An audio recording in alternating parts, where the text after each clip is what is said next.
예전에 유호성 씨가 출연한 TV 광고 중에 모두가 예라고 할 때 아니라고 할 수 있는 친구, 그 친구가 좋다, 뭐 이런 광고가 있었습니다. 남들이 다 예라고 하는데 혼자서만 뒤돌아서 아니라 하거나, 다른 사람들 모두 예 아니라 하는데 또 나만 예라고 하는 것, 무슨 용기를 넘어서 모험이 필요한 일입니다. 우리가 보통 이제 대세를 따르거나 많은 사람들이 가는 길에 합류해서 가게 되면 뭐 이렇게 튀거나 거스르지 않습니다. 그러나 이 대세에 역행해서 나만 다른 방향으로 가게 되면 금방 표적이 될 수 있습니다. 특히 집단주의적 성향이 강한 사회에서는 따돌림이나 고립으로 이어질 수 있는 것이죠.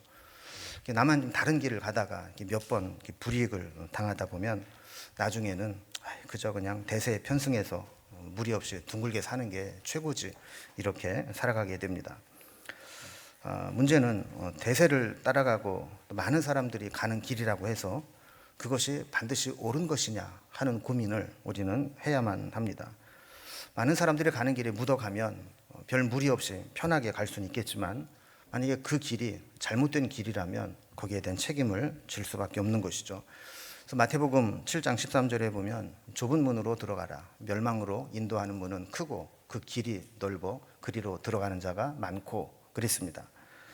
많은 사람들이 들어가는 문, 많은 사람들이 편히 가는 길, 그 길에 들어섰는데 만약에 그 종착지가 멸망으로 향하는 것이라면 우리는 그 길을 가야 하겠는가 하는 것이죠. 특히 이 구절을 누가복음 13장 24절에서는 좁은 문으로 들어가기를 힘쓰라 그랬습니다. 단순히 좁은 문으로 들어가라가 아니라 들어가기를 힘쓰라, 이런 표현을 썼습니다. 이게 힘쓰라라는 단어는 헬라어로 아고니조마라는 단어를 쓰는데, 그는 전력을 다해 싸우고 노력해라, 이런 의미입니다. 그만큼 좁은 문으로 들어가는 것이 쉬운 일이 아니라는 겁니다. 내면의 갈등을 이기고 결단해야만 할 수 있는 일이라는 거죠. 그러니까 가다 보니까 어떻게 보니까 좁은 문으로 들어갔다, 좁은 길로 갔다, 이게 아니라는 겁니다. 여러분, 누가 힘든 길에 들어서고 싶겠습니까?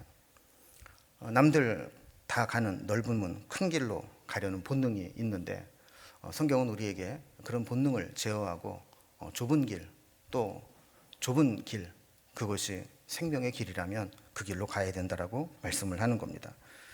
믿음의 사람들이 이 세상을 살아갈 때 믿음도 지켜야 되고 세상살이도 잘 해야 되는 이 두 가지를 우리가 추구하며 살아가는 것이 쉽지 않습니다. 때로는 치열하게 고민하고 또 한쪽을 선택해야 될 때가 있습니다. 만약에 세상 사람들이 가는 길과 성경이 말하는 믿음의 길이 같은 방향이라면 뭐 별 문제가 없겠죠. 그러나 대세를 거스르지 않고 남들이 가는 그런 주류를 따라갈 거냐, 아니면 아닌 건 아니라 하면서 믿음으로 살아갈 거냐 하는 고민을 할 때가 있다라는 겁니다. 이런 고민의 주제가 되는 것 중에 하나가 돈 문제, 물질 문제입니다.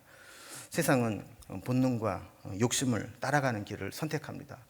어떻게 하면 욕심을 채우고 내 마음에 원하는 것을 이룰 수 있을까 하는 것을 추구하게 만드는 거죠. 그러나 성경은 믿음의 사람이라면 그것보다는 하나님의 뜻을 따라 살아가는 길을 선택해야 된다라고 말씀하는 겁니다. 오늘 본문은 믿음의 사람들이 이 세상을 살아가면서 이런 물질의 문제, 경제관념에 대해서 어떻게 해야 될 것인가에 대한 교훈을 주고 있습니다. 믿음의 사람들은 돈 문제에 대해서 터부시하고 무시하고 살 수만은 없습니다. 현실적인 문제가 있기 때문에 그것을 그렇게 외면하고 살 수만은 없습니다. 그렇다고 해서 그것이 내 인생의 목표인 것처럼 거기에 지나친 애착을 가져도 안 된다고 성경은 가르치는 것이죠. 11절 말씀을 보면 오직 너 하나님의 사람아, 이렇게 시작을 하면서 하나님의 사람이라면, 믿음의 사람이라면 이렇게 살아야 된다라고 이야기를 하는 겁니다. 근데 이제 오늘 번역본과 원문과는 이제 살짝 좀 느낌이 좀 다른데, 우리 한글 번역에는 오직 너 하나님의 사람아, 오직이라는 말을 써서 단순히 강조하는 표현으로 사용되고 있지만, 원문에는 이 부분을 그러나 하나님의 사람인 너는, 이렇게 번역을 하고 있습니다. 그러니까 오직이 원래 원문은 그러나로 되어 있다는 것이죠. 그러니까 앞부분에 지금 이야기한 세상 사람들이 물질에 대해서 어떻게 생각하는가 하는 것들을 이야기하면서 그러나 하나님의 사람이라면 그것과는 다르게 살아야 된다라는 이야기를 하려고 하는 겁니다. 그래서 11절을 계속 보면 하나님의 사람은 피해야 될 것들이 있고 따라야 될 것들이 있다라고 이야기를 하죠. 이것들을 피하라 하는 것은 앞부분에 설명한 그런 물질의 욕심을 품고 살아가는 것, 이것들 피해야 된다라는 것이고, 도리어 의와 경건과 믿음과 사랑과 인내와 온유와 같은 경건의 열매를 추구하며 살아야 된다 하는 겁니다. 오늘 본문이 좀 길기는 한데 오늘 본문을 이해하기 위해서는 이 본문의 구조를 좀 먼저 이해하는 필요가 있습니다. 오늘 본문은 이제 샌드위치 구조로 되어 있는데 중간에 내용물이 있고 앞뒤로 뭔가를 감싸고 있는 것처럼, 샌드위치 구조는 중간에 이제 수신자에게 정말 하고 싶은 주제에 대한 이야기를 하고 그 앞뒤에 그 주제와 반대되는 이야기를 하면서 가운데 주제를 강조하는 형식으로 되어 있습니다. 그래서 중간 주제는 11절부터 16절에 나오는데 수신자인 디모데에게 주는 교훈입니다. 내용은 돈을 사랑하는 것과 부해지려고 할 때 생기는 어리석고 해로운 욕심을 피하고 도리어 하나님을 믿는 믿음으로 부유해져라 하는 권면이 주제입니다.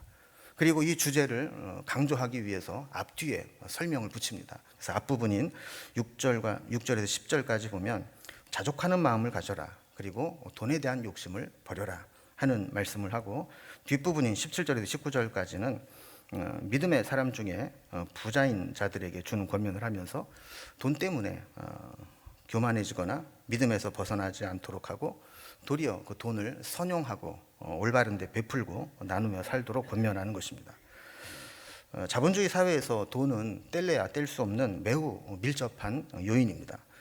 해마다 그 다음 해의 트렌드를 분석하고 예측하는 트렌드 코리아라는 책이 발간이 되는데, 사실 이 책도 시작은 소비자들의 소비 패턴을 연구하는 시장 분석을 바탕으로 하고 있습니다. 사람들이 뭐를 좋아하고 앞으로 뭐가 팔면 잘 될 것이냐 하는 소비 분석을 통해서 이루어진 것들이죠. 돈 문제는 단순히 경제 문제에만 국한되지 않습니다. 이 사회가 다 돈 중심으로, 경제 중심으로 돌아가기 때문에 경제 정책도, 교육도, 문화도, 또 우리의 실생활도 돈을 추구하며 돈의 흐름에 영향을 받게 됩니다. 그래서 믿음의 사람들도 이 돈 문제와 무관하지 않습니다. 인터넷에 보니까 이제 재미있는 게 하나 있어 소개를 해드리면 이런 글입니다. 친구가 돈 걱정 안 하고 살고 싶다고 하길래 돈은 잘 있으니까 걱정하지 말고 너나 걱정하며 살아라 이렇게 말해줬다는 겁니다. 사실 그 얘기가 그 얘기는 아니지만 어쨌든 우리는 늘 이렇게 돈 문제 때문에 걱정하고 살아가고 또 진짜 돈 신경 안 쓰고 돈 걱정 안 하고 살면 좋겠다 하는 생각들을 하고 살지 않겠습니까? 자, 그렇다면 이제 하나님의 사람은 이 문제에 대해서 어떻게 해야 될까, 어떻게 살아가야 될까 하는 고민을 성경을 중심으로 한번 살펴봅니다. 먼저 첫 번째로는 우리가 이제 돈을 접근할 때 돈이 가지고 있는 위험성, 해악을 분별할 수 있어야 된다는 겁니다. 오늘 본문 바로 앞절 5절에 보면 당시 교회 안에 이 돈 문제 때문에 생겨난 문제들을 지적하는 것을 보게 됩니다. 그래서 마음이 부패하여지고 진리를 잃어버려 경건을 이익의 방도로 생각하는 자들의 다툼이 일어났다 하는 겁니다. 여러분, 경건, 신앙, 하나님을 섬기는 것, 이것의 목적은 하나님을 섬기는 겁니다. 그런데 이 신앙을, 하나님을 자기 이익의 방도로 생각하는 자들 때문에 문제가 생기고 있다라는 거예요. 여러분, 크게 본다면 통일교 같은 이단들, 이런 자들은 종교를 이용해서 돈벌이를 하고 자기 이익을 추구하지 않습니까? 그런데 일반 성도들도 그럴 수 있다라는 겁니다. 하나님을 이용해서 돈을 벌려고 하고 자기의 경제적 이익을 추구하려고 할 때 문제가 생길 수 있다라는 것이죠. 성경은 돈의 정체를 우리가 알아야 된다라고 이야기를 합니다. 오늘 본문에서 돈에 대해서 뭐라고 좀 설명하고 있는지 한번 정리를 해봅니다. 첫 번째로 돈에는 제한성이 있다는 겁니다. 그리고 우리가 살다 보면 돈이 정말 필요할 때가 있습니다. 그래서 돈만 있으면 다 해결될 것 같은데 그 돈이 없어서 참 힘들고 고생할 때가 있습니다. 그러나 이 돈은 시간과 공간의 제한을 가지고 한계가 있다는 것을 알아야 된다는 겁니다. 7절 말씀을 보면 우리가 세상에 아무것도 가지고 온 것이 없음에 또한 아무것도 가지고 가지 못하리니 그랬습니다. 우리가 꼭 성경이 아니더라도 공수래 공수거 그런 얘기 하잖아요, 그죠? 빈손으로 왔다 빈손으로 간다. 그래서 오죽하면 아이가 태어날 때 주먹을 펄 쥐고 부르르 떨면서 우는 거는 내가 세상을 다 움켜쥐리라 하는 본능이 있다는 것이고, 또 죽을 때 손을 탁 펴고 죽는 것은 그래봐야 가져갈 때 아무것도 가지고 갈 수 없다. 빈손으로 간다. 뭐 이거를 표현하는 것이라고 의미 부여를 하고는 합니다. 그러나 여러분, 돈이 필요할 때가 있고 중요한 것이 될 수 있기는 하지만 그것은 한계가 있습니다. 이 땅에 있을 때만 필요한 것이고 우리가 살아있는 동안에만 돈이 필요한 것이지, 우리가 죽고 천국에 가게 될 때 돈은 아무런 효과를, 영향을 끼칠 수 없다라는 겁니다. 그래서 돈을 볼 때에는 하나님이 이 땅에 사는 동안 우리에게 선용하라고 주신 것이다. 그래야지 영원히 붙들고 있을 것처럼 거기에 목매고 살면 안 된다는 겁니다. 두 번째로, 돈은 위험성을 가지고 있다라는 겁니다. 여러분, 세상에는 잘 쓰면 매우 유익한 도구가 되지만 잘못해서 사고가 나면 흉기로 변하는 것들이 있습니다. 불도 그렇고 칼도 그렇고 자동차도 그렇고 다 그런 거 아니겠어요? 그 대표적인 것들이 돈입니다. 이 돈의 위험성에 대해서 9절에 이렇게 설명을 합니다. 부하려 하는 자들은 시험과 올무와 여러 가지 어리석고 해로운 욕심에 떨어지나니 곧 파멸과 멸망에 빠지게 하는 것이라 그랬습니다. 이게 부하려 하는 자들, 부하려 한다는 건 뭐냐면 필요 이상의 욕심을 품는다는 겁니다. 여기에 중요한 단어가, 이 욕심을 품으면 시험, 올무, 여러 가지 어리석고 해로운 욕심, 파멸과 멸망에 빠지게 된다 그랬는데, 특히 떨어진다, 또 빠지게 한다라는 단어가 나옵니다. 여러분, 지금 이제 뉴스를 보면 큰 이슈가 되는 것 중에 하나가 캄보디아의 범죄 단체에 구금되어 있던 피의자가 지금 돌아오고 또 아직 구출되지 못한 피해자들이 있다라는 이제 뉴스입니다. 상당수는 피해자이면서 또 피의자 신분으로 변한 사람들도 있습니다. 돈을 많이 벌 수 있다, 쉽게 벌 수 있다, 뭐 이 말에 속아서 한번 거기에 빠져들게 되면 구금이 되고 갇혀서 다른 사람을 속이고 피싱의 요인이 되면서 결국 거기서 빠져나오지 못하는 그런 구조가 되는 거죠. 이런 상태를 떨어진다, 빠지게 한다, 이런 단어가 가지고 있는 의미라는 겁니다. 한번 욕심에 매이게 되면 거기에서 벗어나지 못하고 그 굴레에 계속 갇히게 된다라는 것입니다. 여러분, 이 투자와 투기가 어떻게 보면 좀 한 끗 차이처럼 보일 때가 있습니다. 목회자들도 노후가 불안하니까 이 지인들의 꼬임에 빠져서 무리하게 투자를 했다가 어려움에 처한 분들이 종종 있습니다. 저 같은 경우도 주변에 있는 목사님들이 얼마나 다급하면, 제가 평소에 그렇게 뭐 돈 투구 지낼 사이가 아닌데도 불구하고 전화를 해서 지금 아주 급한 상황인데 돈을 좀 빌려달라고 뭐 그렇게 하는 분들이 있습니다. 어떤 분은 제가 빌려드리고 또 언제 받을지도 모르고 좀 마냥 기다리는 경우도 있고, 또 어떤 분은 형편이 없어서 또 빌려드리지 못하는 경우도 있습니다. 근데 그분들이 왜 그렇게 경제적으로 급할까, 위급할까, 이렇게 옆으로 이렇게 알아보면, 이 가까운 지인이 고수익을 보장하면서 또 투자에 권유를 하게 되는데, 여기에 이 무리해서 몰빵을 하고 또 대출을 받고 지인들에게 돈을 꿔서 집어넣는데, 이게 이제 반대 매매로 넘어가서 날릴 수 있는 상황이 되니까 일단 틀어 막아야 되겠다 하는 마음으로 이렇게 부탁을 해오는 겁니다. 여러분, 목사도 이런 부하려 하는 마음, 돈에 대한 욕심, 이것을 제어하지 못하면 이렇게 위험해질 수 있다는 것을 저는 느꼈습니다. 우리 삶에 있어서 이런 일이 얼마나 많이 있겠습니까? 이렇게 돈은 우리가 잘못 관리하고 사용하면 우리에게 엄청난 위험을 가져다 줄 수 있는 요인이라는 것을 우리가 반드시 기억하고 분별해야 되는 것입니다. 세 번째로, 돈은 악한 속성과 또 신앙과 반대되는 불신앙성을 가지고 있다는 겁니다. 돈 자체는 가치 중립적인 것이지만 돈을 어떻게 사용하느냐에 따라서 이것이 우리에게 심각한 악의 원인이 될 수 있다는 것이죠.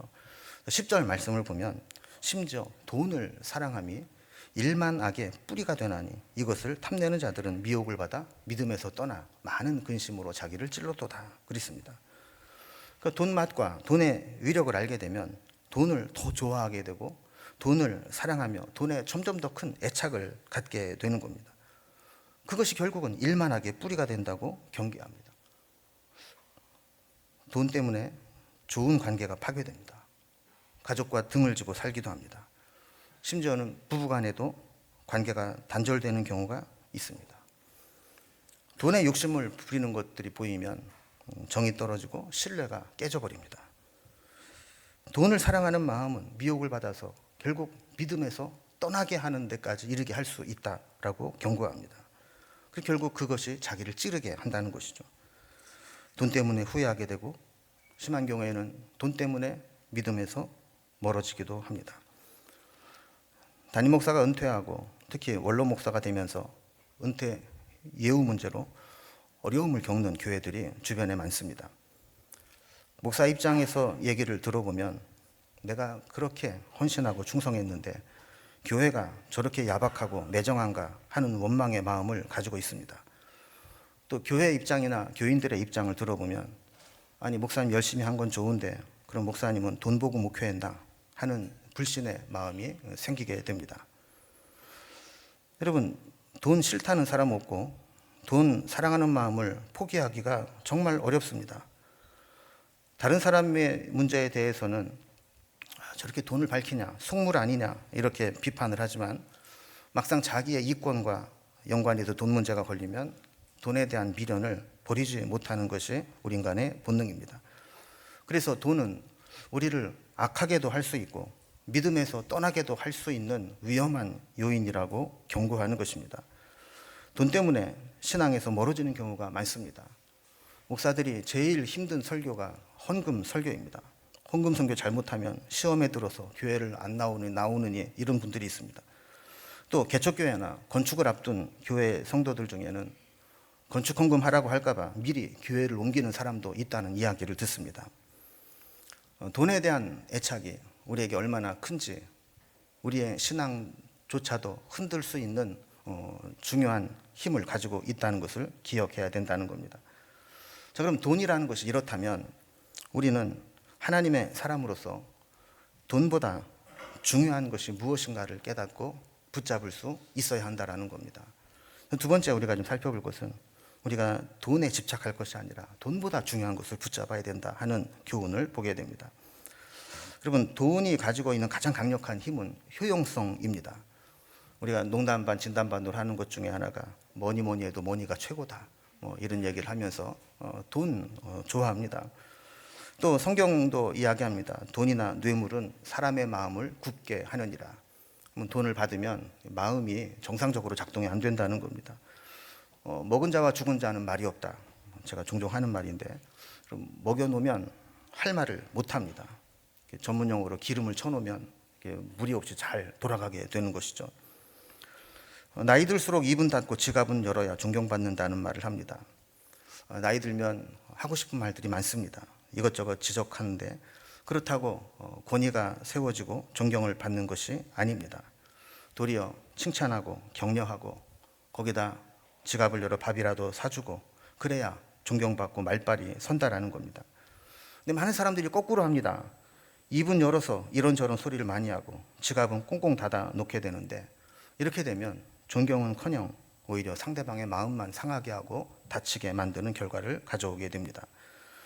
돈이라고 하는 것이 이렇게 사람의 마음까지 움직이는 중요한 요인이 되고 있다면 우리는 그 돈보다 더 중요한 것을 붙잡기 위해서 어떻게 해야 될까요? 먼저 첫 번째로 성경은 우리에게 자족하는 마음을 가져야 된다라고 말씀합니다. 그리고 우리가 돈에 욕심이 생기는 가장 큰 이유는 만족함을 모르기 때문이고 또 다른 사람과 비교하기 때문에 그렇습니다.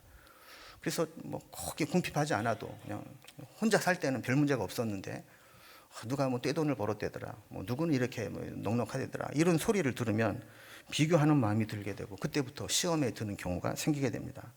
그래서 신앙적으로도 흔들림을 받게 되죠. 6절에 보면 그러나 자족하는 마음이 있으면 경건은 큰 이익이 되느니라 그랬습니다. 그럼 우리가 어느 정도 가져야 자족할 수 있을까요? 8절에 보면 우리가 먹을 것과 입을 것이 있은즉 족한 줄로 알 것이니라 그랬습니다. 우리가 생존하는 데 필요한 것조차 불필요한 게 아닙니다. 필요한 것이 있지만 그 이상을 욕심을 내면 안 된다는 것이죠. 그래서 만족은 최대의 재산이다 이런 말이 있습니다. 아무리 재산이 많아도 만족함을 모르면 불행한 겁니다. 그러나 비록 넉넉하지 않고 다른 사람보다 월등히 많지 않아도 만족함을 가지고 살아가면 행복한 사람이 되는 겁니다. 그리고 우리의 만족과 행복은 소유나 소비에서 나오지 않습니다. 관계와 존재에서 진정한 만족과 행복이 나오는 겁니다. 하나님과의 관계를 바르게 하고 하나님이 주시는 만족함이 있다면 6절 말씀처럼 우리는 경건에 큰 이익이 된다라고 기억해야 되는 것이죠. 그래서 우리는 더 많은 욕심이 생길 때마다 하나님 주신 것에 내가 자족할 수 있느냐, 이것을 생각해야 된다는 겁니다. 두 번째로 하나님의 사람은 돈의 위력과 싸워 이겨내야 한다고 성경은 가르칩니다. 돈으로 인해 생기는 욕심과 문제는 심각하고 위험한 것을 알면서도 그걸 쉽게 끊어버리지를 못합니다. 아무리 위험하다고 해도 좋은 걸 어떡합니까? 여러분 돈 좋아요, 안 좋아요? 좋잖아요. 위험하다고 하지만 좋은 걸 어떻게 끊어버립니까? 좋은 것을 끊어버리려면 치열한 내적 싸움이 필요한 겁니다. 12절에 보면 이것은 이겨내는 것은 마치 어느 한쪽이 굴복해야 끝나는 싸움처럼 믿음의 선한 싸움을 싸우라. 한쪽이 굴복해야만 끝나는 싸움입니다. 끊임없이 우리 속에는 그런 욕망과 자족하는 마음 사이에 갈등과 치열한 싸움이 일어나게 된다는 겁니다. 싸움은 공격과 방어가 다 중요하듯이 돈의 위력과 맞서 싸우는 것은 피할 것은 피하고 추구할 것은 추구해야 합니다. 11절에 보면 너 하나님의 사람아, 그러면서 이런 것들을 피하고 이런 것들을 따르라, 이렇게 말씀하는 것을 보게 됩니다. 피해야 될 것은 아까 살펴본 것처럼 돈에 대한 욕심, 부하려 하는 시험, 돈을 사랑하는 마음, 이런 것들을 피해야 된다는 것이죠. 그리고 따라야 할 것들은 의와 경건과 믿음과 사랑과 인내와 온유와 같은 성령의 열매와 경건의 모습들, 이런 것들을 우리는 가치를 두고 따라야 된다는 겁니다. 세 번째로 우리에게 더 중요한 것은 우리를 책임지신 하나님에 대한 믿음을 붙잡아야 한다는 겁니다. 부유함은 돈의 위력을 느껴본 사람, 그 돈을 사용해 본 사람, 이런 사람은 여러 가지 부작용이 생길 수 있습니다. 17절에 보면 부한 자들에게 이렇게 이야기를 해라, 그러면서 마음을 높이지 말라, 이 말은 교만하지 말라는 겁니다. 돈 많은 사람들은 가진 것도 없는 것들이 이러면서 자기를 높이는 교만한 마음을 갖기 쉽다라는 겁니다. 그리고 돈의 맛을 본 사람, 돈의 효용성을 맛본 사람들은 더욱더 그 정함이 없는 재물에 소망을 두고 그 돈을 의지하게 된다는 겁니다. 그래서 돈 많은 사람들이 은혜 받기 힘들고 돈 많은 사람들이 겸손하기 힘든 겁니다. 그럼 그렇게 되지 않으려면 어떻게 해야 될까요? 17절에 보면 오직 우리에게 모든 것을 후히 주사 누리게 하시는 하나님께 소망을 두어야 한다라는 것입니다. 여러분, 우리가 왜 미래를 생각하면서 불안하고 조바심이 납니까? 경제적으로 대책을 세워놓지 않았기 때문이기도 하지만 근본적으로 우리에게 후히 주사 누리게 하시는 하나님에 대한 믿음이 흔들리기 때문입니다. 저는 무녀동남 외아들로 자라다 보니까 젊을 때부터 자식에 대한 욕심이 많았습니다. 집사람한테 나랑 결혼하면 5은 낳아야 된다, 그리고 결혼을 했어요. 근데 이제 셋 낳고 나니까 이게 장난이 아니구나, 이거를 느끼게 됐어요. 어느 날 현타가 오는 겁니다. 야, 이거 셋 다 키우려면 부목사로서는 감당할 수가 없겠다. 애들이 커나가면서 줄줄이 학원 가야지, 유치원 가야지, 이것저것 과외시키고 교육시켜야지. 그러니까 이게 돈이 장난이 아닌 거예요. 그래서 걱정이 드는 겁니다. 이거 내가 철없을 때 애를 셋이나 낳아가지고 이거 어떻게 키워야 되나, 그런 걱정이 들기 시작을 했습니다. 근데 어느 순간 이 고민을 한순간에 해결하는 순간이 있었습니다. 기독교 방송을 보는데 어느 무슨 설교를 하면서 이런 이야기를 하는 겁니다. 자녀를 키워도 내가 키우면 하나도 버겁지만 하나님이 키워주시면 열도 부담스럽지 않다, 이런 얘기를 하시는 거예요. 제가 아멘으로 받았습니다. 하나님이 키워주면 열도 괜찮다는데 나는 셋밖에 안 되니까 이거 날로 먹는 거 아닌가, 이런 생각이 들어서 그래, 하나님이 키워주시면 되지, 이런 마음으로 하나님을 의지하고 살아간 겁니다.